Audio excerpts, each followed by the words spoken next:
Nandito tayo ngayon sa kwarto.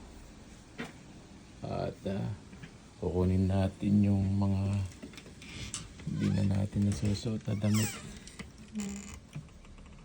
Bibigay natin sa mga kasama natin sa hanap buhay.